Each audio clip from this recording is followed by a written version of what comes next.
Hello दोस्तों, नमस्कार।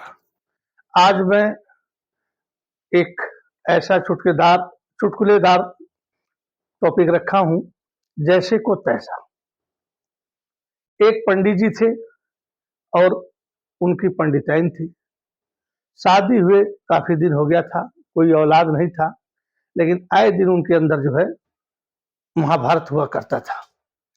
पंडित जी बेचारे लोग लाज से चुप जो हो जाते थे, लेकिन पंडिताइन को लोग लाज का कोई डर नहीं था। हंगामा शुरू ही रहता था। पंडिताई ने एक दिन इतना हंगामा की, कहे कि आप कहीं कमाने नहीं जाते हैं, हमारे लिए गहना नहीं है, वो गहना नहीं है, मैं शादी करके फंस गई हूँ। बहुत कुछ बात कही। तो पंडित जी एक दिन शाम को 7 रोटी लेते हैं और 7 रोटी लेकर के घर छोड़ देते हैं, कमाने चले जाते हैं। रात भर चलते हैं, एक सराय मिलता है, वहां पर रुक जाते हैं। और सुबह जब होता है तो फिर उनको चलने से पहले सोचते हैं कि मैं ब्राह्मण आदमी हूँ, थोड़ा नहा लूं, पूजा पाठ कर लूं, उसके बाद आगे का रास्ता शुरू किया जाएगा। सराय के बगल में कुछ दूरी पर एक कुआं था, वहां गए, स्नान किए, पूजा पाठ किए और अपनी, आप तो जानते ही हैं, पहले टिफिन होता नहीं था, कपड़े में रोटी लोग बांध लेते थे। तो उन्होंने 7 रोटी रखी थी, एक हरा मिर्च रखा था और उसके बाद थोड़ा सा नमक रखा था। अब पंडित जी पोटली खोलते हैं, कहते हैं 1 खाऊं कि 2 खाऊं कि 3 खाऊं कि 4 खाऊं कि 7 खा लूं। मतलब उनका कहने मतलब ये था कि कितनी रोटी मैं खा लूं और आगे के लिए रख लूं। लेकिन रात भर चले थे, भूख बहुत तेज लगी थी, इसलिए 7 रोटी पर दिल चला जाता था। 7 रोटी खा लूंगा तो रास्ते में क्या खाऊंगा। टोटल 7 रोटी थी, या 4-5 गिनते रहे, 4-5 बार, और यही शब्द बोलते रहे, 1 खाऊं कि 2 खाऊं कि 3 खाऊं कि 4 खाऊं कि 7 खा लूं। उस कुएं में 7 भूत रहते थे। ये पंडित जी की बात सुने कि बोलते कि अरे यार, पंडित जी तो बड़ा गपजानी है, उसको कैसे पता चल गया कि हम 7 हैं। कहता है 1 खाऊं कि 2 खाऊं कि 3 खाऊं कि 4 खाऊं कि 7 खा लूं। वो घबरा करके निकलते हैं। अब पंडित जी को प्रणाम करके के पैरों पर पड़ जाते हैं, बोलते पंडित जी त्राहिमाम त्राहिमाम, माफ कीजिए माफ कीजिए। पंडित जी देखते आश्चर्यचकित हो जाते हैं, फिर घबरा भी जाते हैं। कहते तुम कौन हो। कहते अरे पंडित जी, हम वही हैं, इस कुएं को जो भूत जिसको आप भी कह रहे, 1 खाऊं कि 2 खाऊं कि 3 खाऊं कि 4 खाऊं कि 7 खाऊं, तो हमने क्या अपराध किया है कि हमको पूरा खा जाओगे आप। पंडित जी ने कहा अपराध, घोर अपराध किया हो। इस कुएं में रहते हो, महात्मा से लेकर के छोटे से लेकर के बड़े तक लोग आते हैं, पानी पीते हैं, और तुम लोग पानी झूठा करते हो। रात को घूमने निकलते हो, लोगों को डराते हो, लोगों को पकड़ते हो, ये कम है। अपना झूठा पानी पिलाते हो, लोगों को तंग करते हो। और जैसे ही मैं स्नान कर रहा था, उस पानी से ही मुझे पता चल गया कि तुम लोग इस कुएं में रहते हो। इसलिए मैं अपना पूजा पाठ करके और मैंने प्लान बनाया कि मतलब 1 खा लूं कि 2 खा लूं कि 3 खाऊं कि 4 खाऊं कि 7 खा दूं, कि 2-3 ही बदमाशी करते हैं कि सारे बदमाशी करते हैं। अब वही सोच रहा हूं कि मैं क्या करूं। वो और रोने लगते हैं, गिड़गिड़ाने लगते हैं। तो कहते हैं कि देख रहे हो हमको कितनी तेज भूख लगी है, और मैं 7 को खाऊंगा, मानूंगा नहीं। और बोलते अरे पंडित जी, आप ऐसा कीजिए कि हमसे कुछ ले लीजिए, पर हमें बख्श दीजिए। बोले क्या दोगे तुम। मैं ब्राह्मण आदमी हूं, लोग का पूजा पाठ करता हूं, दुनिया थोड़ा बहुत दे देती है, हमारा जीवन यापन ठीक से चलता नहीं है, तो तुम्ही लोग को मैं खा लेता हूं। कम से कम दुनिया यहाँ के तो लोग सोचेगी पंडित जी आए थे और प्रेतों को खा गए, आशीर्वाद देंगे और काफी हमको दान दक्षिणा मिल जाएगा। कहते पंडित जी दान दक्षिणा की बात मत कीजिए, हम आपको ऐसी चीज देंगे जो आपको मरते दम तक आने वाली पीढ़ी को भी खाने का समस्या नहीं होगा। तो उसमें से एक जो सीनियर भूत था, उम्रदार था, वो अपने लड़के को बोलता अरे छुटवा, अंदर घुस और जो बटुली लेकर आ तू। छोटा भूत जो है कुएं में कूदता है और एक जो है बटुली लेकर के आता है, फूल वाली होती है, जिसको बोलते हैं पुराने जमाने में लोग फूल की, मतलब हंडा जिसको बोलते हैं, बटुली कह लीजिए, जिसमें खाना बनता है। पंडित जी बोले क्या करूंगा मैं इसको, ये मेरे घर में है, पड़ा हुआ है। कह रहे पंडित जी वो चीज नहीं है, आप ऐसा कीजिए, हम तो काम कर नहीं सकते हैं, थोड़ा सा गोबर ला करके और इसी कुएं के पास जरा लिप दीजिए। और उसके बाद इस बटली को रख दीजिए और कहिए, हे बटली महाराज, इसमें 12 व्यंजन तैयार हो जाए। फिर इसकी चमत्कार देखिए, पंडित जी बगल में गोबर रहता है, लाते लिखते हैं, अब बटलू के रख देते हैं, नहाए धोए तो रहते ही है, हाथ जोड़कर कहते हैं कि हे बटलू महाराज, इसमें 12 व्यंजन तैयार कर दीजिए। फिर भूत कहते जाइए पंडित जी उसका ढक्कन खोलिए, देखते अरे वाह, पूरा लबालब भरा हुआ और खुशबू क्या नहीं लगती है। पंडित जी निकाल कर खाते हैं, बड़े प्रसन्न होते हैं और कहते हैं देखो, तुम लोगों को तो इस बार मैं छोड़ दे रहा हूँ, लेकिन आगे से तुम बदतमीजी नहीं करना। उसके बाद अब पंडित जी कहते अब क्या कमाने जाना है, इस पेट का ही सवाल था और उसके बाद यह पूरा हो गया, हम और पंडिताइन खाएंगे, घर का झगड़ा खत्म हो जाएगा। पंडित जी जो है उसको अपने अगूछे में गठियाते हैं, चल देते हैं। रास्ते में रात होती है, ससुराल उनकी होती है। आप तो जानते ही हैं कि यदि दामाद निकम्मा हो, कमाता धमाता न हो, तो ससुराल वाले भी इज्जत नहीं करते हैं और निकम्मे दामाद की ससुराल भी निकम्मी होती है। तो यह उनका चेहरा देख करके कहते हैं कि आप लोग घबराइए नहीं, दुखी मत होइए, भोजन पानी की मैं व्यवस्था खुद कर दूंगा। रात का समय होता है, गोबर से लिप दिया जाता है, बटलू रख दिया जाता है और हाथ जोड़ करके कह देते पंडित जी, इस पूरे परिवार के लिए 12 व्यंजन तैयार कर दीजिए। और ढक्कन खोलते हैं, फर्स्ट क्लास खाना बन जाता है, पूरा परिवार खाते हैं, उनके ससुर सास, 2 होते हैं साले, सब खाते हैं और ऐसा खाना तो उन्होंने कभी खाया ही नहीं था। अब दोस्तों क्या होता है कि पंडित जी सोने के लिए चले जाते हैं, थके रहते हैं, दिन भर तो पैदल चले रहते हैं। इनके दोनों सालों और उनके ससुर में बात होती है कि हम लोग इतने लोग हैं, उनके यहाँ तो हमारे ये जीजा हैं और हमारी बहनें 2 ही लोग हैं, कहीं से मांग कर लाएंगे, खाने के लिए हो जाएगा। ये बटुली हमारे पास, ये पात्र हमारे पास आ जाए तो हमें जीवन भर के लिए कोई समस्या नहीं होगी, हमारे नाती पोता जितने होंगे सब खाएंगे और हमें कहीं जाने की जरूरत नहीं होगी। तो कहते हैं कि आखिर कैसे हो जाएगा, छोटा वाला साला कहता है। तो बड़ा साला कहता है तुम क्यों घबरा रहे हो, मेरे शादी में जो बर्तन मिला है ना, सेम ऐसे ही बटुली है।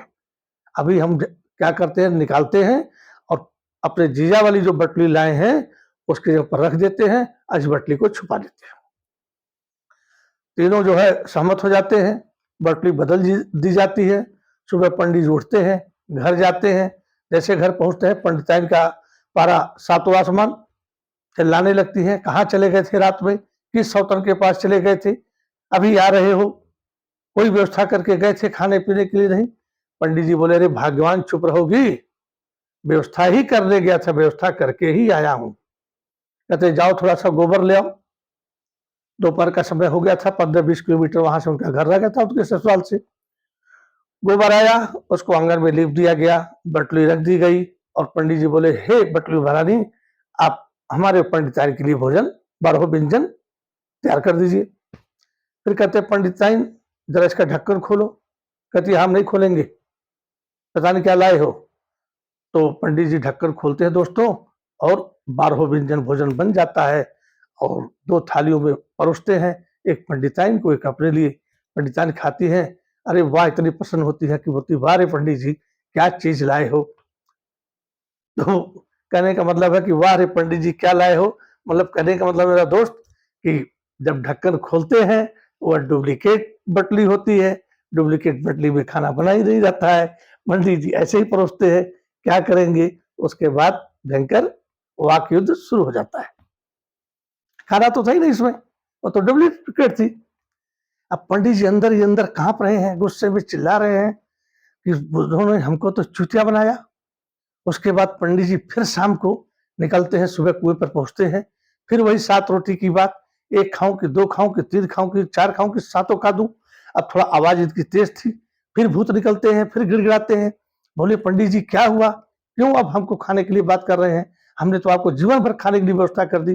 बोले तुम बेवकूफ हो, चूतिया बना रहे हो, तुम्हारा जो है पात्र था यहाँ काम किया, मेरे ससुराल में काम किया, लेकिन मेरे घर जाते ही वह काम करना बंद किया। अब मुझे तो अपने घर पर ही चाहिए ना। तो लगता है तुम्हारा पात्र इसी क्षेत्र में काम करता है, हमारे क्षेत्र में जाकर काम नहीं करता है। बड़े वो आश्चर्य हुए, बोला इस क्षेत्र से क्या मतलब है। बोले नहीं नहीं, तुम्हें खाना ही पड़ेगा, तुम चूतिया बनाते हो हमको। फिर बोले अच्छा पंडित जी खा लीजिएगा, हम आपको एक ऐसा चीज देते हैं जो उस हमारे पात्र से भी अच्छा है। तुरंत एक भूत कुएं में कूदता है, एक भेड़ लेकर के आ जाता है। पंडित जी देखते ही आग बबूला, इस भेड़ में कौन सा ऐसा चमत्कारी गुण है कि ये मेरा कष्ट दूर करेगा। तो बोलते हैं कि अरे बेवकूफों, ये क्या पंडित जी को भेड़िहार समझ लिए हो कि भेड़ चराऊंगा दिन भर रात को है। कहते नहीं पंडित जी, जरा 4 पत्ते उठाइए पेड़ के, तोड़कर लाइए, भी चमत्कार देखिए। जैसे पंडित जी लाते हैं, कहते अब खिलाइए। जैसे ही एक पत्ता खाता है भेड़, पीछे से एक सोने की असरफी निकालता है। दूसरा पत्ता खिलाते हैं, दूसरे असरफी निकलती है। इसलिए इस तरह से चारों पत्ते खिला देते हैं और 4 बहुमूल्य असरफी निकल जाती है। पंडित जी के भी आश्चर्य का ठिकाना नहीं। वो सब कहते पंडित जी ये ले लीजिए, इसको पत्ते खिलाएंगे, असरफियां देगा, आपका सब कष्ट दूर हो जाएगा, पर हमारा जान बख्श दीजिए। पंडित जी कहते हैं ठीक है, ले जाता हूं, तुम कहते हो, और वाकई में कष्ट मेरा दूर हो जाएगा। इसलिए ध्यान रखना, कुएं में ही पड़े रहना, किसी को तंग नहीं करना। यदि मुझे पता चल गया कि तुम हमको सामान दे करके और जनता को तंग कर रहे हो, तो बिना खाए मैं मानूंगा नहीं। उसके बाद भेड़ लेकर चलते हैं। फिर पंडित जी ससुराल में रुकते हैं। ससुराल वाले देखते हैं, कहते जीजा ये भेड़ लेकर कहाँ जा रहे हैं, भेड़िहार बनेंगे क्या, इसका ऊन काट करके और क्या कुछ बनाएंगे क्या। कहते अरे तुम लोग क्यों आश्चर्यचकित हो, अरे ये ऐसा जादुई भेड़ है कि देखकर हैरान रह जाओगे। कहते जरा 4 पत्ते ले आओ। 4 पत्ते आ जाते हैं, एक खिलाते हैं, पीछे से असरफी देता है, दूसरा खिलाते हैं, दूसरी असरफी निकलती है। इसी तरह से चारों खिला देते हैं, 4 असरफियां निकल जाती है। अब दोनों साले और ससुर देख करके पगला गए। बाप रे बाप, ये भेड़ हमारे पास हो जाए तो हम तो यहाँ के राजा हो जाएंगे, मालो माल हो जाएंगे, दुनिया हमारा पैर छुएगी, हम बड़े आदमियों में गिनती हो जाएंगे। पर बटली तो बदल गई, लेकिन भेड़ कैसे, हमारे पास तो भेड़ है नहीं, कैसे बदलेगी। छोटा भाई कहता रे भैया, जुम्मन शेख है ना, जुम्मन शेख, वो भेड़ा रखा हुआ है, ऐसा ही एक भेड़ा उसके पास है। तो बोले यार जुम्मन शेख रात हो गया है, वो क्या कहेगा। अरे बोला कुछ नहीं, ये 4 सरफी है ना, इसी को ले जाते हैं और उसी के बदले में उसका भेड़ा लाते हैं। वो गए, रात को 12 बजे ठक ठक ठक ठक करने लगे। जुम्मन शेख बोला कौन, बोले हम फला बोल रहे हैं। बोला क्या बात है, बोला जुम्मन शेख तुम्हारा जो है हमको भेड़ा चाहिए। कहता अरे तुम पगला गए हो यार, रात को 12 बजे 1 बजे आ रहे हो और भेड़ा लेने, रात को भेड़े का क्या काम है। बोला भैया भेड़े का काम बहुत जरूरी पड़ गया है, इसलिए आप हमको भेड़ा दे दो। जुम्मन शेख ने अंदाज लगाया कि ये भेड़ा मेरा जो है 10 रुपए का है, 20 मांग दूंगा, ये वापस चले जाएंगे। तो उन्होंने कहा देखो भेड़ा तो है, अब तुम जगा रहे हो लेकिन उसका दाम दे नहीं पाओगे, 20 रुपए है उसका दाम। ये बोले भैया भेड़ा दे दो, भले ही तुम 30 रुपया ले लो। जुम्मन शेख सोते सोते सोच रहा है कि 10 तो उसका दाम है, 20 मैंने मांगा है, ये ससुरे 30 दे रहे हैं, तो अब ईशा उठना ही पड़ेगा, 3 गुना दाम मिल रहा है। आया, बोला ले आओ भाई 30 रुपए। उन्होंने एक असरफी दी।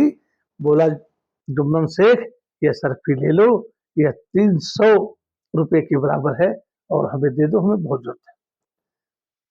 हाथ कंगन को आरसी किया, उसने तुरंत असरफी लिया और भेड़ा की रस्सी जो इसको उनको पकड़ा दिया। अब जो है लेकर के इसको जो है चलते हैं और पंडित जी का जो भीड़ है उसको अपने घर के पछवाड़े बांध देते हैं और यह भीड़ जो है पंडित जी के चारपाई में बांध देते हैं। पंडित जी सुबह उठते हैं भोर में, ब्रह्मुहूर्त में, अपना दिशान मैदान होते हैं और कहते भाई मैं चल रहा हूं, नहीं तो धूप हो जाएगी और मैं घर चल रहा हूं। भीड़ को लेकर चलते हैं और तकरीबन जो है 8-9 बजे के करीब पहुंच जाते हैं। जाकर के दरवाजा खटखटाते हैं, पंडिताइन खोलो। पंडिताइन खोलती है, पंडित जी को देखती है और बगल में भीड़ को देखती है। उसका पारा सातों आसमान। एक तो बटनी लाए थे जो कुछ नहीं कर रही है, वैसी बटनी तुम्हारे को 3-4 बटनी है और अब भेड़े लेकर आए हैं, दरवाजे पर टट्टी करेगी। अब हमको झाड़ू लगाना पड़ेगा। भेड़ नहीं होती तो दूध भी कुछ देती, कुछ अड़ोस पड़ोस ले जाते लोग, लेकिन ये भाई साहब क्या देंगे, ये तो टट्टी करेंगे। बड़ा उल्टा सीधा पंडित जी को बोली हो। पंडित जी सुनते रहे, कह रहे चुप रहोगी, अभी देखो इसका चमत्कार दिखाता हूं। 4 पत्ते तोड़ कर लाए, आंगन में भेड़ को ले गए, कहीं कोई देख लेगा, सर्फी देता है तो लोग रातों रात चुरा लेंगे। जैसे ही एक पत्ता खिलाया, उसने लेडी 1 किया, टट्टी 1 किया, दूसरा खिलाया 2 किया, तीसरा खिलाया 3 किए, चौथा क्या भर भर भर करने लगा। अब पंडित जी जो है कपार पड़ के बैठ गए। अब पंडिताइन को क्या बोले दोस्तों, न पंडिताइन तो आप देख सकते हैं न कुछ कर सकते हैं। बड़ी आफत, सामान मिलता है शुद्ध, घर आ जाते हो जाता है डुप्लीकेट। फिर पंडित जी रात को भागते हैं और भागते हुए जाते हैं और फिर वही क्रिया करते हैं, 1 खाऊं कि 2 खाऊं कि 3 खाऊं कि 4 खाऊं कि 7 खा लूं। अब प्रेत कहते हैं क्या इस पंडित को हो गया है, इतनी अच्छी चीजें हमने दे दिया, फिर भी जो है पंडित जी जो है लगता है कि हमारा समय ही खराब है और ये पंडित हमको खाकर ही छोड़ेगा।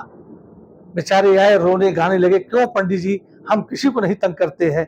बोला तुम बेवकूफ बनाते हो, तुम्हारा जो है कोई भी सामान यहाँ सही दिखता है, हमारे ससुराल तक सही दिखता है, और मेरे घर जाते ही इसका असर खत्म हो जाता है और डुप्लीकेट बन जाता है, कोई काम नहीं करता है, और नहीं तो हमारे घर में मेरी बेइज्जती होती है।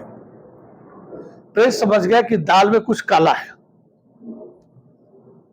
एक जो उसमें बुद्धिमान था, जो सबसे बड़ा था, वह तुरंत कुएं में जंप लगाता है, एक झोली लाता है। पंडित जी कहते हैं ये क्या लाए हो? बोला पंडित जी सारी मर्ज की दवा इसी के पास है। बोला मतलब? बोला जहां आप रात को रुकते हो ना, तो इसको अपने झोले में डाल लेना, बस किसी को बताना नहीं इसकी खासियत क्या है, बस इतना ही कहना। जब रात को 12 बज जाए तो कहना ये झोली, तो यहां से आवाज आएगी और कहेगी हाँ पंडित जी, तो कहना कि जरा रस्सी और सोटा मतलब डंडा निकालो, तो इस झोली में से एक रस्सी मजबूत और एक मजबूत डंडा निकलेगा। फिर रस्सी से कहना ये रस्सी जिसने मेरा माल चुराया है उसको बांध ले। लेटे लेटे कहना, आपको उठने की जरूरत नहीं पंडित जी, जैसे लेटे थे वैसे कहते रहना, ये रस्सी जो भी आपका सामान चुराए हैं वो बांध करके ला देगी। और डंडे से कहना, सोटा से कहना, ये सोटा शुरू हो जाओ और मेरा माल दिलाओ। उसके बाद आप लेटे ही रहना और कार्यक्रम चालू हो जाएगा, और आपके जो सामान हमने दिया ना वो गायब हो गया है, वो अपने आप आ जाएंगे जो चमत्कारी चीज मैंने दिया है। उसके बाद जो है पंडित जी लेकर चलते हैं और कहते हैं देख ले बेटा, यदि अब की गड़बड़ हुआ तो अब तेरा न कोई सामान लूंगा न कुछ करूंगा, खा के ही जाऊंगा। वो बोलता है जरूर खा लीजिएगा, हम इस बार बिल्कुल नहीं कहेंगे कि हमको छोड़ दीजिए। अब उसके बाद क्या होता है कि जाते हैं, वही फिर ससुराल में रुकते हैं। अब ससुराल वाले देखते हैं, कहते इस बार तो बाबा खाली आए हैं, जीजा खाली आए हैं, कि ऐसा तो नहीं को पता चल गया कि हम लोगों ने सामान चुराया है। तो थोड़ा अवभगत भी करते हैं कि मतलब सामान न मांगे। फिर रात के 12 बजता है, पंडित जी कहते हैं झोली, तो झोली कहती है हाँ बाबा।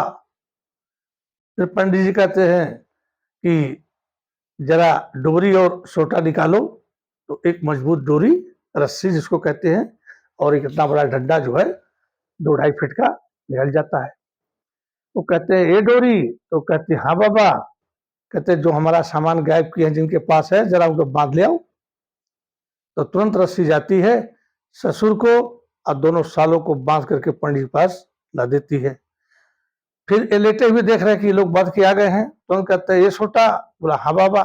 कहा मेरा माल निकलवाओ जरा। उसके बाद जो सोटे के डंडे का काम है, तीनों को दबा करके धुनाई करना शुरू हो जाता है। अब इनको कुछ दिखता भी नहीं है दोस्तों, अब फटाफट फटाफट फटाफट मार पड़ती है, चिल्लाते हैं, आई कहते हैं बाबा का माल निकालो, बाबा का माल निकालो, पंडित जी का माल निकालो। जब 50 डंडे खा लेते तब होश में आते हैं, अरे तो कहीं जीजा का सामान हमने चुराया उसके बारे में तो नहीं मार रहा है। तो तुरंत जो है पंडित जी के पैर पर गिर जाते हैं, अरे जीजा जीजा जीजा, अरे दामाद जी उठिए, क्या गजब हो रहा है।